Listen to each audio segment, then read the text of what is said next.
Hello and welcome back, everybody. I hope your week was great. And today we're back with another airline pilot's tip of the week. It's a bit late. Had a couple things to do at work. Been busy, but got a quick one for you. This one has to do with thinking ahead. In this case, it's talking about ATC thinking ahead.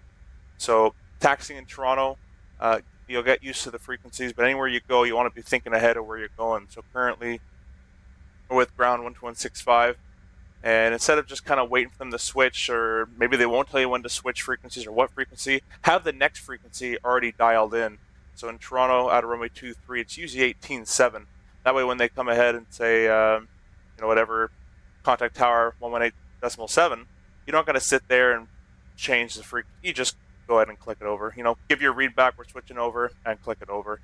And as soon as I go to tower's frequency, what I'm going to do, think ahead, I'm going to go ahead and get the departure frequency up. So we'll go ahead and get 128.8. It's the most common one out of Toronto, but usually sometimes I use 12835.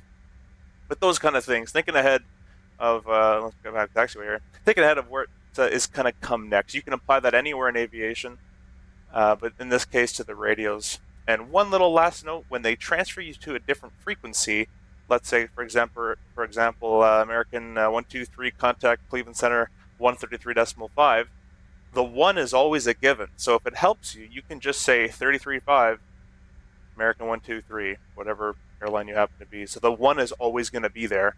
So if they say 124.57, 2457, American 123, and you'll just come here, the 1's always a given, 2457, right? And you can tune it in there, or you can type it in the FMS and the RJ as well. So that was my very quick tip. Thinking ahead of what's going to come next in the radio sense. You can apply this to anywhere, anything in aviation flying wise, but this is to do with radios. If you don't know where to find frequencies, I'll very quickly touch on this. I just have the 10-9 page of the Jefferson chart up from Navigraph. The taxiway diagram here at Toronto Pearson. You go to the top left. It gives you the different grounds. It doesn't say where they're used, but you do have the different grounds there. The different towers.